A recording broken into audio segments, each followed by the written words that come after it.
Materi yang pertama yaitu definisi asuransi. Istilah asuransi berasal dari bahasa Belanda yaitu assurantie. Dalam hukum Belanda, kata tersebut sering digunakan dengan kata verzekering yang diterjemahkan ke dalam bahasa Indonesia dengan kata asuransi.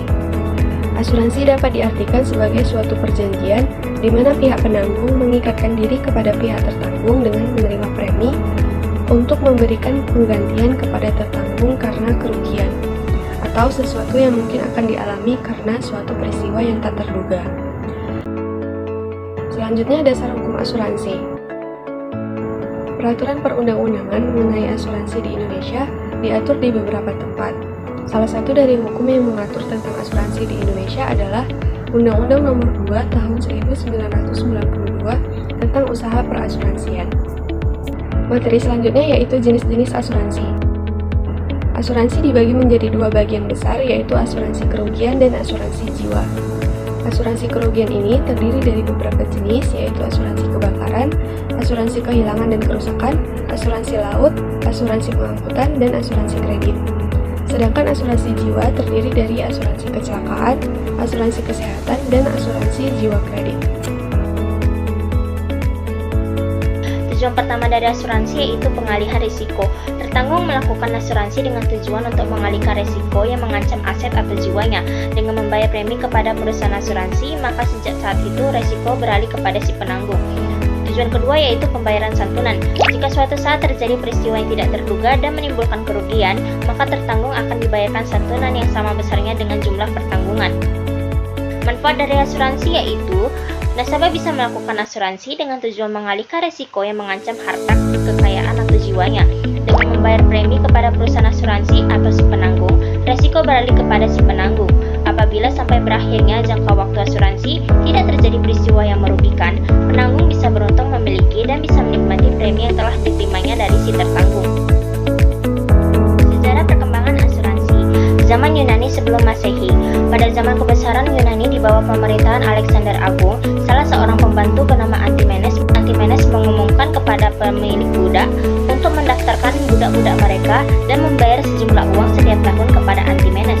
Sebagai imbalannya, Antimenes berjanji kepada mereka bahwa jika ada budak yang melarikan diri, dia akan memerintahkan agar budak tersebut ditangkap, atau jika tidak bisa ditangkap, maka ia akan membayar sejumlah uang sebagai gantinya. Pada abad pertengahan, di Inggris sekelompok orang yang mempunyai profesi sejenis membentuk satu perkumpulan yang disebut dengan Glide.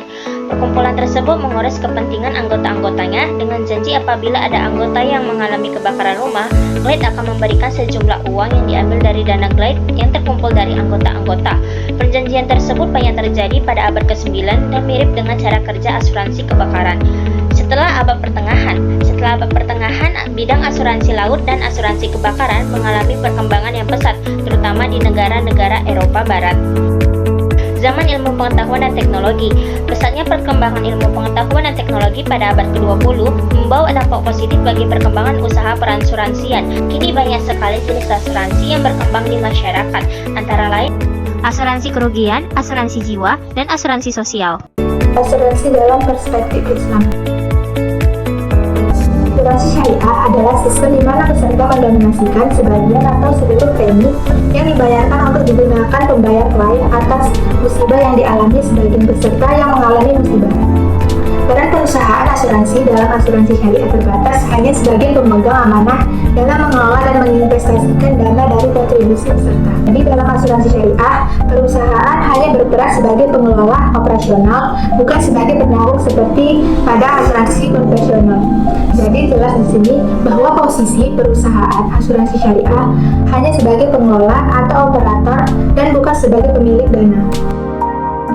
Prinsip-prinsip asuransi syariah meliputi yang pertama itu tauhid, kedua keadilan, tiga saling tolong-menolong, empat kerjasama, lima dapat dipercaya, enam kesediaan, dan tujuh tidak mengandung gharar atau ketidakpastian. Dasar hukum asuransi syariah didasarkan pada dua kategori sumber hukum, yaitu hukum Islam dan hukum positif. Dalam hukum Islam tertuang pada Quran surah Al-Maidah ayat 2. Sejarah asuransi syariah. Praktik bernuansa asuransi tumbuh dari budaya suku Arab pada zaman Nabi Muhammad SAW disebut akilah. Akilah mengandung pengertian saling memikul dan bertanggung jawab bagi keluarga. Dalam kasus terbunuhnya seorang anggota keluarga, ahli waris korban akan mendapatkan uang negara atau diat yang dibayarkan oleh anggota keluarga terdekat dari si pembunuh yang disebut akilah. Akilah mengumpulkan dana secara gotong royong untuk membantu keluarga yang terlibat dalam perkara pembunuhan yang tidak sengaja itu. Pada dekade 70-an, di beberapa negara Islam atau di negara-negara yang mayoritas penduduknya muslim bermunculan asuransi yang prinsip operasionalnya mengacu kepada nilai-nilai Islam dan terhindar dari ketiga unsur yang diharamkan Islam. Di Asia, asuransi syariah pertama kali diperkenalkan di Malaysia pada tahun 1985 mulai sebuah perusahaan asuransi jiwa bernama Takaful Malaysia.